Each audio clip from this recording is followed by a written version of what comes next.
புகழ்ச்சியாகுக புகழ்ச்சியாகுக புகழ்ச்சியாகுக. அப்போ இன்னொரு காலை வேளையில் நாங்கள் உங்கள் அனைவரையும் சந்திக்கிறோம் இல்லையா? இன்னொரு கடைசி கிழமைக்கு நாங்கள் வந்துட்டோம்.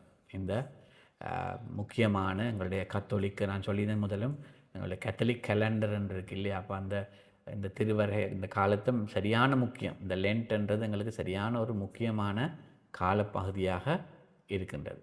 சரியா? அப்போ இன்றைக்கு வழமை போல் எங்களுடைய கத்தோலிக்க சபை தந்திருக்கிற முதலாம் வாசகமும்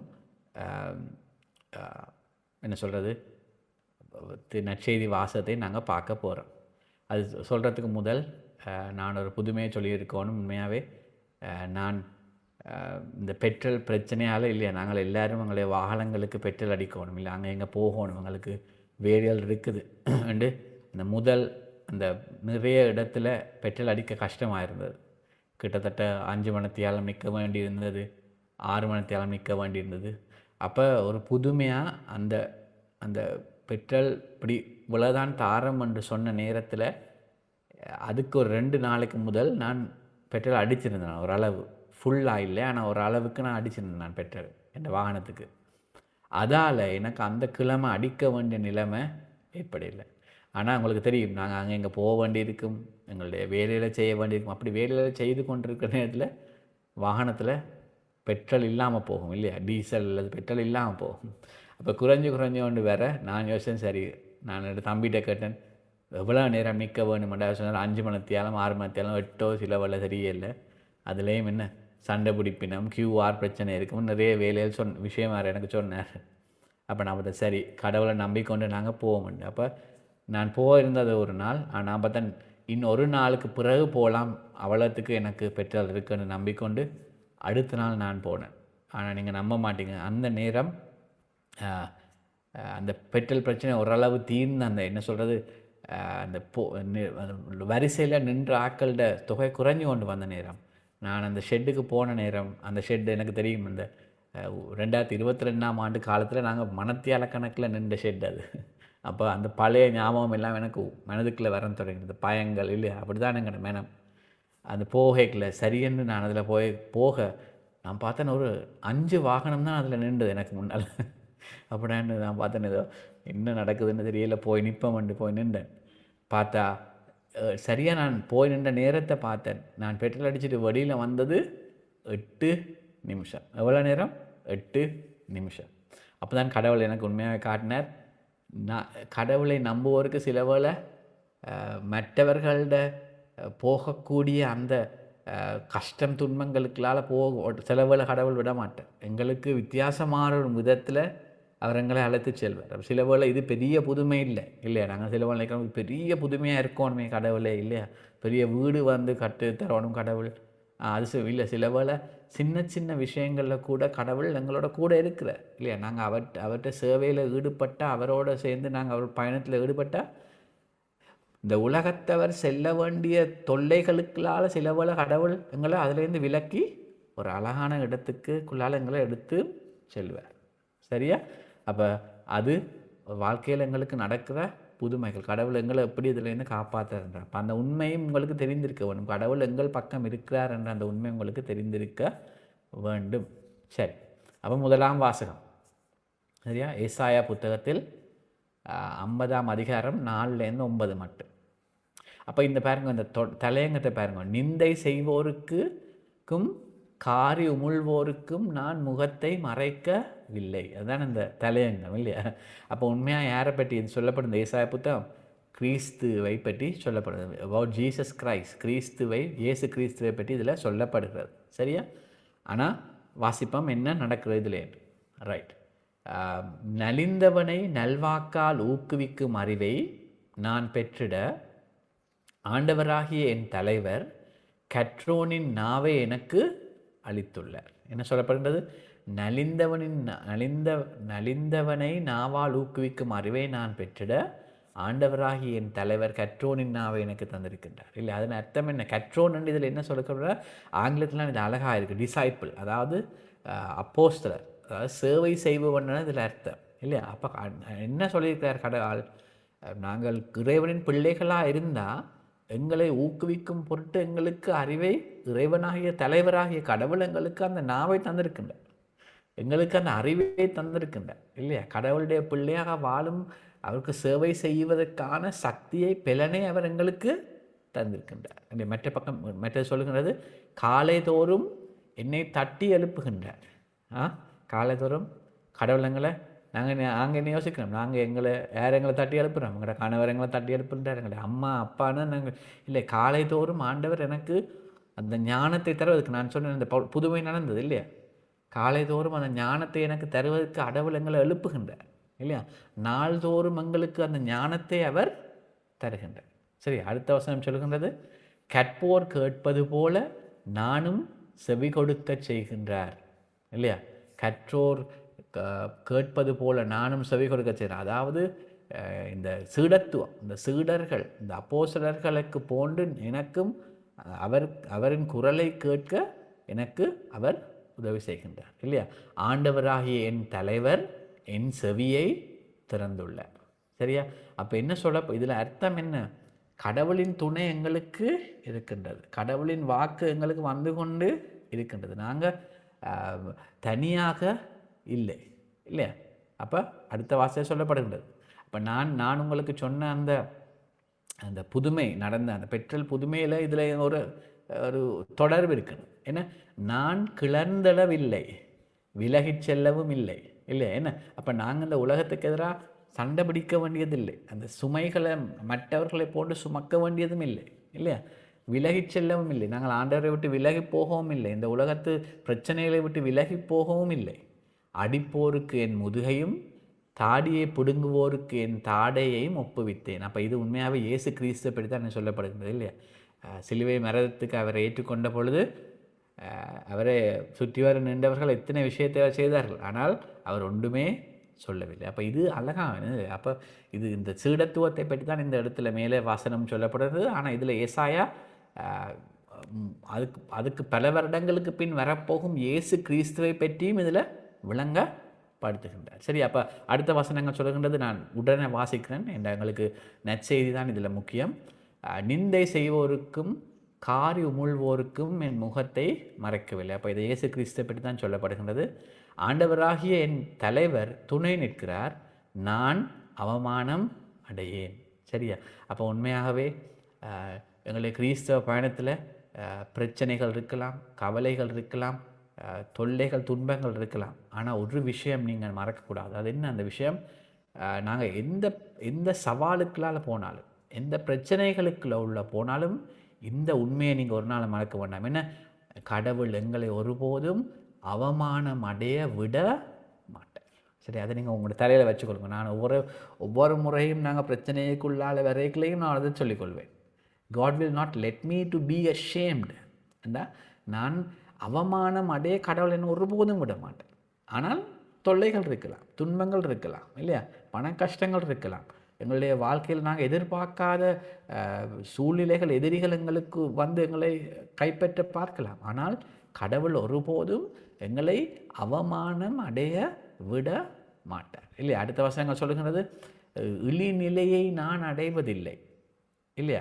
இழிநிலையை நான் அடைவதில்லை என்று அறிவேன். எனக்கு தெரியும் கடவுள் என்ன ஒருபோதும் நான் எனக்கு தெரிஞ்ச அளவில் கிறிஸ்துவை உண்மையாக நம்பி இந்த சேவையில் ஈடுபட்ட ஒருவரும் நான் காணல, தொலைஞ்சு போனதான் நான் காணவே இல்லை. அவையிலும் பாவிகள், அவையிலும் பிழை விடுபவர்கள், அவருடைய வாழ்க்கையிலும் கவலைகள் வேதனைகள் இருக்கும். ஆனால் நான் இந்த வாழ்க்கையில் ஒரு நாளும் கடவுளை உண்மையாகவே வழிபட்டு இல்லை, சும்மா கோயிலுக்கு போயிட்டு வாடுறது இல்லை, நான் சொல்கிறது உண்மையாகவே அவருக்கு தூய ஆவிக்குள்ளே வாழ்கிற ஒருவரும் நான் கண்டதில்லை. வெட்கம் அடைஞ்சு ரோட்டில் நின்று தான் நான் ஒரு நாளும் கண்டதில்லை. சரியான நேரத்தில் கடவுள் உங்களுக்கு உதவி செய்வார்.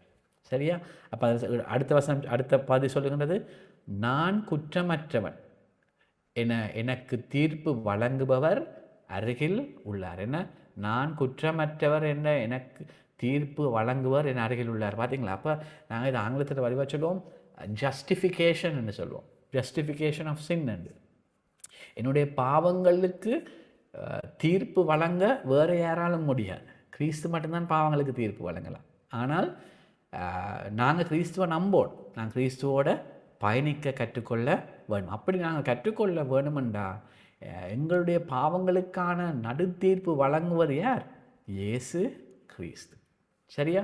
ரைட். அப்போ மிச்ச பகுதி இருக்குது. என்ன சொல்கிறது, நான் உடனே வாசிக்கிறேன். ஏன்னா நாங்கள் நேரத்துக்காக நாங்கள் நற்செய்திக்கு செல்ல வேண்டும். என்னோடு வழக்காடுபவன் அவன், நாம் இருவரும் எதிரெதிரே நிற்போம். என் மீது குற்றம் சாட்டுபவன் அவன், அவன் என்னை நெருங்கட்டும். இதோ கடவுள், இதோ ஆண்டவராகிய என் தலைவர் எனக்கு துணை நிற்கின்றார். நான் குற்றவாளி என தீர்ப்படை யாரால் ஏறும்? பார்த்தீங்கன்னா, நான் முதல் சொன்னேன் உங்களுக்கு, உங்களுடைய பாவங்களுக்கான தண்டனை தீர்ப்பு யாரும் வழங்க முடியாது. கிறிஸ்து இயேசு மட்டும்தான், இல்லையா? ஆண்டவரால் மட்டும்தான் உங்களுடைய தண்டனைகளுக்கு தீர்ப்பு வழங்க முடியும். ஆனால் நாங்கள் ஆண்டவரிடம் சென்று முழந்தாளிட்டு, இந்த நாட்களில் நாங்கள் ஆண்டவரிடம் சென்று தவக்காலத்து ஆண்டவரிடம் சென்று முழந்தாளிட்டு, ஆண்டவரை என்னை மன்னியும் என்று குருவானவருக்கு முன்னால் கேட்கல, என்ன செய்வார்? அந்த குற்றங்களுக்கான என்ன பாவ மன்னிப்பை கிறிஸ்து எங்களுக்கு கொண்டு வருகின்றார். அதுதான் என்ன சொல்லப்படுகிறது, இல்லையா? அப்போ சீடத்துவம், நான் கடைசியாக கைகளும் சொன்ன சீடத்துவமும் மன்னிப்பும் எங்களுக்கு முக்கியம். இறைவனின் மன்னிப்பு எங்களுக்கு முக்கியம். நான் இதில் கடைசி வார்த்தை, நான் குற்றவாளி என தீர்ப்பிட யாரால் இயலும்? நான் குற்றவாளி என்று யாராலும் முடிவு செய்ய முடியாது இந்த உலகத்தில். அந்த அதிகாரம் கிறிஸ்து இயேசுவிடம் மட்டுமே இருக்கின்றது. சரி, நாங்கள் உடனே நற்செய்திக்கு செல்வோம். நற்செய்தி என்ன சொல்லப்படுகின்றது? நற்செய்தி வாசகம் மத்தேயு புத்தகத்தில் 26ஆம் அதிகாரம் 14 தொடக்கம் 25. மத்தேயு புத்தகம் 26ஆம் அதிகாரம் 14 25. சரியா? அக்காலத்தில் பன்னிருவரில் ஒருவராகிய யூதாசு இஸ்கரியோத்து தலைமை குருவிடம் வந்து, இயேசுவை உங்களுக்கு நான் காட்டி கொடுத்தால் எனக்கு என்ன தருவீர்கள் என்று கேட்டான். அப்போ இதில் நீங்கள் பார்த்தீர்கள் என்றால், இந்த இறை இறை இறை வார்த்தையை பகிரும் அறிஞர்கள், நாங்கள் சொன்னோம் ஸ்கிரிப்சர் ஸ்காலர்ஸ்ன்னு சொல்லுவோம், அவை சொல்லினோம் இது ஒரு வியாபார ரீதியிலான உறவுண்டு, இல்லையா? அப்போ நீங்கள் உங்களை சில பேர் வேலை செய்கிறீங்க, நாங்கள் வியாபாரம் செய்கிறோம், இல்லையா? அப்போ நாங்கள் எல்லோரும் அப்படி, அப்போ உங்களோட ஆஃபீஸில் இருக்கிறாக்களோடு நீங்கள் சிலவளை எப்படி உறவை வச்சுருப்பீங்க? சிலர் நண்பராக இருப்பார்கள், ஆனால் மற்றவரோடு வேலையை செய்தமா இல்லை இப்போ பொஸ்ஸன்னா வேலையை செய்தமா சம்பளம் தந்தாராண்டு நீங்கள் இருப்பீங்க. அவர் என்ன இவையில் வேலை செய்தணுமா, இவையிட்டேருந்து சம்பளத்தை எடுத்தோமா, அப்படி இல்லை. அப்போ இப்போ இதில் இந்த யூதாஸ் கரியோஸ் என்றவருடைய அந்த கிறிஸ்துவோடு இந்த உறவை அந்த இறை அறிஞர்கள் சொல்லுகிறார்கள், இறை வார்த்தை அறிஞர்கள் சொல்லுகிறார்கள், இது ஒரு டிரான்சாக்ஷனல் ரிலேஷன்ஷிப். அதாவது இப்படி பண்ட மாற்று விதமான ஒரு உறவாகத்தான் இவர் பார்த்துருக்கின்றார் இந்த யூதாஸ் கரியோஸ். அதான் இப்படி சொல்லுகிறார். இவர் என்ன சொல்லுகிறார்? நான் உங்களுக்கு இயேசுவை காட்டி கொடுத்தா எனக்கு என்ன தருவீர்கள், இல்லையா? சில வேளை எங்களுடைய வாழ்க்கையிலும் இப்படித்தான் எங்களுடைய கிறிஸ்தவர்கள் இருக்கிறார்கள், இல்லையா? நாங்கள் கடவுள்கிட்ட போய் எவ்வளவு பெரிய ஒரு என்ன சொல்கிறது, இல்லையா, அந்தோனியார் கோயில், கொச்சிக்கடை அந்தோனியார் கோயிலில் போய் பெரிய ஒரு மெழுதிரியை கொளுத்தினா அந்த மெழுதிரிய சைஸுக்கு தான் எங்களுக்கு ஆசீர்வாதம் கிடைக்கும். அப்போ நாங்கள் இயேசு கிறிஸ்துவை எந்த மட்டத்துக்கு கொண்டு வரோம்? நாங்கள் இயேசு கிறிஸ்துவை இந்த கொடுக்கல் வாங்கல் என்ற அந்த ஒரு மட்டத்துக்கு நான் கொண்டு வரோம். அதைத்தான் யூதாஸ் கரியோத்தும் செய்தான், இல்லையா? அடுத்த வசனம் என்ன சொல்லுகிறது? அவர்களும் 30 வெள்ளி காசுகளை எண்ணி அவனுக்கு கொடுத்தார்கள், இல்லையா? அப்போ அவர் சொல்கிறார், நான் இயேசுவை உங்களுக்கு காட்டி கொடுத்தா எனக்கு என்ன தருவீங்க? அப்போ இயேசுவோடு அவனுக்கு இருந்த உறவை இவ்வளவு தான். நான் இதைத்தாரன், நீங்கள் எனக்கு இதைத்தான். சில போல் எங்களுடைய வாழ்க்கையிலும் அப்படி இருக்கலாம், இல்லையா?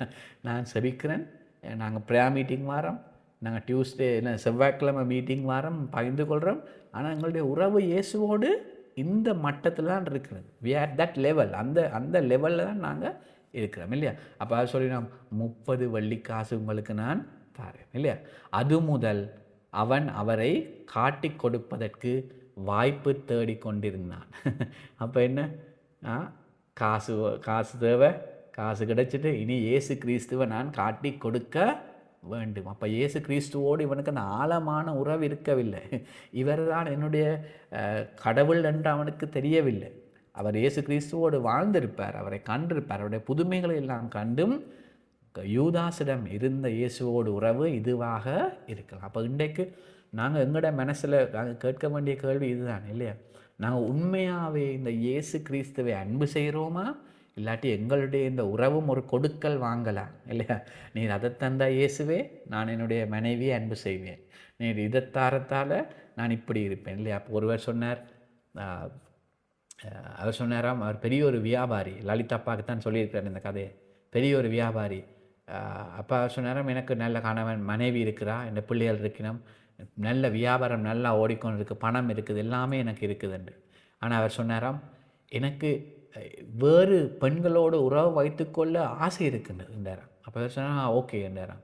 அப்போ சொன்னாராம், ஆனால் நான் இந்த வேறு பெண்களோடு உறவுகளை வைத்து கொண்டால் இந்த நல்லா போகிற இந்த வியாபாரத்தை கடவுள் என்னட்டேருந்து எடுத்து விடுவாரோன்ற பயம் எனக்கு இருக்குது. அப்போ என்ன, பாவம் செய்ய விருப்பம், ஆனால் பாவம் செய்தால் இதை கடவுள் எடுத்து விடுவாரோன்ற பயத்தில் பாவம் செய்யாமல் இருக்கிறார். விளங்க. அப்போ இதுதான் அந்த கொடுக்கல் வாங்கல்ன்றது நான் சொல்கிறேன் இல்லையா. அப்போ யூதாசிடம் இருந்த இந்த என்ன சொல்கிறது, இந்த கடவுளோடு இயேசுவோடு இருந்த இந்த உறவு வெளியில் இருந்து பார்க்கல அவர் அந்த பன்னிருவல் ஒருவராக இருக்கிறார் இல்லையா. அந்த 12 அப்போஸ்தலர் இருக்கிற யூதாசும் இருக்கிறார். அப்போ ஃபோட்டோக்கு நின்றுருப்பார், அப்படியே சிரிச்சு கொண்டு இயேசுவோடு இல்லையா. நீங்கள் குரூப் ஃபோட்டோ எடுப்பீங்க. அப்போ அந்த குரூப் ஃபோட்டோவில் 12 பேரில் யூதா. ஆனால் என்ன பிரச்சனை, யூதாஸோட மனம் குருட்டுத்தனமாக இருந்தது. அவர் இயேசுவோடு வைத்திருந்த உறவு ஒரு கொடுக்கல் வாங்கலாக இருந்தது இல்லையா. அப்போ மிச்ச பகுதியை நாங்கள் உடனே வாசிப்போம் இல்லையா. உங்களுக்கு நான் நினைக்கிறேன் உங்களுக்கு இது விளங்குதுண்டு இல்லையா. அப்போ அந்த எங்களுடைய உறவும் கொடுக்கல் வாங்கலாக இருக்கக்கூடாது என்று தான் நான் சொல்கிறேன். அப்போ அப்படி இருந்தால் நாங்கள் மனஸ்தாபப்பட வேண்டும் இந்த 40 நாட்கள். சரி, வாசிப்போம். புளிப்பற்ற அப்ப விழாவின் முதல் நாளில் சீடர்கள் இயேசுவை அணுகி வந்து, நீர் பாஸ்கா விருந்துண்ண நாங்கள் எங்கே ஏற்பாடு செய்ய வேண்டும் என விரும்புகிறீர்கள் என்று கேட்டார்கள். இயேசு அவர்களிடம், நீங்கள் புறப்பட்டு நகருக்குள் சென்று இன்னாரிடம் போய், எனது நேரம் நெருங்கி வந்துவிட்டது, என் சீடர்களோடு வீட்டில் பாஸ்கா கொண்டாடப் போகிறேன் என போதகர் கூறுகிறார் என்று சொல்லுங்கள் என்றார். இயேசு தங்களுக்கு பணித்தபடியே சீடர்கள் செயல்பட்டு பாஸ்கா விருந்துக்கு ஏற்பாடு செய்தார்கள். சரி, அப்போ இது அந்த உங்களுக்கு தெரியும். அப்போ நான் இதை கூட வாசிக்கல நேரத்துக்காக, ரைட். அடுத்தது, மாலை வேளையானதும் அவர் 12 பந்தியில் வந்தார். அவர்களுக்கு உண்ண கொடுத்திருந்த பொழுது அவர், உங்களுள் ஒருவன் என்னை காட்டி கொடுப்பான் என உறுதியாக உங்களுக்கு சொல்கின்றேன் என்றார். பார்த்தீங்களா. அப்போ இயேசு கிறிஸ்துவுக்கு எல்லாம் விளங்கி விட்டது. அப்போ இதில் அர்த்தம் என்ன, எங்களுடைய வாழ்க்கையில் நாங்கள் இயேசுவுக்கு பொய்ய சொல்ல முடியாது. அப்போ நாங்கள் அந்த என்ன சொல்லுவோம், அந்த பிள்ளை விட்டுட்டு யாரும் காண இல்லையண்டா இல்லையா. யாரும் காண இல்லையண்டா யாருக்கும் தெரியாது இல்லையா. அப்போ நாங்கள் அந்த 4 படி, எனக்கு மானிப்பாய் 4 படி கூட்டம் ஞாபகம் இருக்கின்றது. அப்போ அந்த கதையை நான் சொல்லியிருந்தேன். நான் அது ஏன் விசேஷம் என்றால், அது எங்களுடைய ஊரில் நான் அந்த கதையை சொன்னதால் அது ஒரு விசேஷமாக இருந்தது. அப்போ அந்த பாட்டியும் அந்த தாராக்களுடையும் கதை இல்லையா. அது சொன்ன, அந்த தாராவை அந்த சிறு குழந்தை கொன்றது யாரும் காண இல்லை என்று அந்த சிறு குழந்தை நினைத்தது, அந்த பெண் குழந்தை இல்லையா. அப்போ அந்த யூதாசும் என்ன நினைச்சிருப்பான், இயேசுவோடு இருக்கும் உறவும் இப்படித்தான் ஒரு பண்டமாற்று ஒரு கொடுக்கல் வாங்கலாக இருந்தது என்று யூதாஸ் நினைச்சிருப்பான். இயேசுக்கு தெரிஞ்சிருக்காது. ஆனால் இந்த இடத்துல இயேசு சொல்லுகிறார், உங்களுள் ஒருவன் என்னை காட்டி கொடுப்பான். அப்போ அடுத்த பகுதி, கடைசி பகுதியை மட்டும் நாங்கள் போடுவோம். என்ன நடக்கின்றது அவர் சொல்லுகின்றார். அப்போ யூதாஸுக்கும் ஒரு மனம் விளங்கி இருக்கும் இல்லையா. அந்த கடைசி பகுதியில் யூதாஸ் சொல்லுகின்றார், யூதாசும் ரபி நானோ என அவரிடம் கேட்க, இயேசு நீயே சொல்லிவிட்டாய் என்றார். அப்போ என்ன சொல்லுது, மனதுக்குள்ள யூதாஸுக்கு அது உறுத்துது. அப்போ நாங்கள் இந்த இயேசு கிறிஸ்துவோடு ஆழமான உறவில் இல்லாமல் ஒரு கொடுக்கல் வாங்கலான உறவில் யூதாஸை போன்று ஈடுபட்டால் வாழ்க்கை முழுவதும் நாங்கள் என்ன செய்ய வேண்டியிருக்கோம், யூதாஸை போன்று என்ன மனம் இப்படி கவலைப்பட்டு கொண்டு பிரச்சனைப்பட்டு கொண்டு யோசித்து கொண்டு நான் வாழ வேண்டி இருக்கும். அப்போ இன்றைக்கு இயேசு எங்களுக்கு என்ன சொல்லுகின்றார், இந்த கொடுக்கல் வாங்கல் என்ற ஒரு உறவில் இருந்து ஆழமான ஒரு உறவுக்கு வர கிறிஸ்து எங்களை அழைக்கின்றார். அதுதான் இந்த தவக்காலத்தில் இந்த இறுதி வாரத்தில் நாங்கள் உண்மையாக செய்ய வேண்டியது இல்லையா. அந்த கொடுக்கல் வாங்கல் ஆண்டவரை, இப்போ எனக்கு நல்ல ஞாபகம், நாங்கள் சின்ன பிள்ளையாக இருக்கீங்களா, நாங்கள் எப்போவுமே மண்டாடுன்னு இதுதான், முழந்தாளிட்டா ஆண்டவரே எங்களுக்கு எக்ஸாமுக்கு உதவி செய்யும், ஆண்டவரே எனக்கு இதைத்தாரும் அதைத்தாரும். ஆனால் இப்போ 20 வருஷத்துக்கு மேலே 22 வருஷத்தாக நாங்கள் பார்த்தோம்னா கொஞ்சம் கொஞ்சம் அந்த மாதிரியான செபத்துலேருந்து நாங்கள் விடுபட்டுட்டு இல்லையா. ஆண்டவரே இது இருக்குது, இது உம்முடைய விருப்பப்படி நடக்கட்டும் என்று சொல்கிற அளவுக்கு ஆண்டவரங்களை வளர்த்துள்ளார். அப்போ அதுதான் சீடத்துவம் என்றது இல்லையா? அப்போ அந்த பன்னிருவரில் ஒருவராக இருப்பதல்ல எங்களுடைய கோல். ஆனால் அந்த சீடத்துவத்தில் அந்த பன்னிருவரில் பன்னிருவரில் உண்மையாக கிறிஸ்துவோடு வாழும், அவரோடு சேர்ந்து பயணத்தில் ஈடுபடும் கிறிஸ்தவர்களாக உண்டு ஆண்டவர் எங்களை மாற்ற நாங்கள் கிறிஸ்துவ கேட்க வேண்டும். சரியா? உங்களுக்கு அதை விளங்கிட்டா? அப்போ உங்களுடைய உறவு கிறிஸ்துவோடு, இந்த உயிர்த்த கிறிஸ்து உண்மையான கிறிஸ்துவோடு உங்களுக்கு உறவு ஒரு டிரான்சாக்ஷனல் ரிலேஷன்ஷிப்பாக, அதாவது கொடுக்கல் வாங்கல் ஆன ஒரு என்ன சொல்கிறது, நட்பா, உறவா இல்லாவிட்டால் அது ஒரு ஆழமான உறவா. அந்த ஆழமான உறவில் தான் நாங்கள் என்ன செய்கிறோம், உண்மையாக கிறிஸ்தவராக வளர்கின்றோம். அந்த ஆழமான உறவில் தான் நாங்கள் உண்மையான பிள்ளைகளாக வளர்கின்றோம்.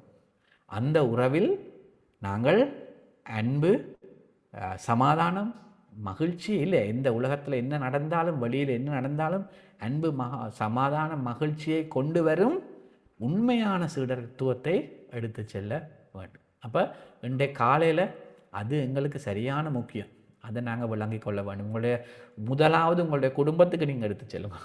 ஏன் நான் குடும்பத்தை பற்றி கூட சொல்கிறேன்டா, எங்களுடைய பரிஷில் நாங்கள் கடவுள் உண்மையாகவே நான் திருமணம் செய்த பொழுது எங்களுக்கு அதெல்லாம் கடவுள் எங்களுக்கு செய்கிறது இல்லை, எங்களுக்கு அருளப்பட்ட அந்த ஃபாதர் கடவுள் எங்களுக்கு அனுப்பின ஒரு ஃபாதர் மாதிரி. அவர் எங்களுடைய பூசையை வச்சார், அவர் எங்களுக்கு உண்மையாக நல்ல கவுன்சிலிங் இருந்தார் இல்லையா? அப்போ பிறகு அவர் சொன்னார், எங்களுடைய கோவிலில் குடும்ப என்ன ஃபேமிலி அப்போஸ்ட்லேட்னு சொல்லுவோம் இல்லையா? அப்போ இந்த குடும்ப ஃபேமிலி அப்போஸ்ட்லேட்டை நீங்கள் தான் ஆரம்பிக்கணுமென்று எங்களுக்கு அந்த வழிகோலை தந்தார். அப்போ அதன் மூலம் நாங்கள் நிறைய ஆக்களோடு தொடர்பு கொள்ளக்கூடியதாக இருந்தது, நிறைய குடும்பங்களுக்கு உதவி செய்யக்கூடியதாக இருந்தது. அப்போ நான் ஏன் சொல்கிறேன் என்றால், குடும்பம் என்ற அந்த சிறிய மிகவும் முக்கியமான பகுதிக்குள் சாத்தான் எங்களோடு சண்டை பிடிக்க கூடும். சரியா? அப்போ நாங்கள் அதை பாதுகாத்து கொள்ள வேணும். அப்போ உங்களுடைய குடும்பங்களுக்குள்ள இந்த அன்பை எடுத்து செல்லுங்க. உங்களுடைய வேலைத்தலங்களுக்குள், உங்களுடைய சமுதாயத்துக்குள், முழு நாட்டுக்கும் இறைவனின் அன்பை எடுத்து செல்ல வேண்டும். சரியா? அதோடு நாங்கள் சிறிது நேரம் ஆராதனைக்கு செல்வோம்.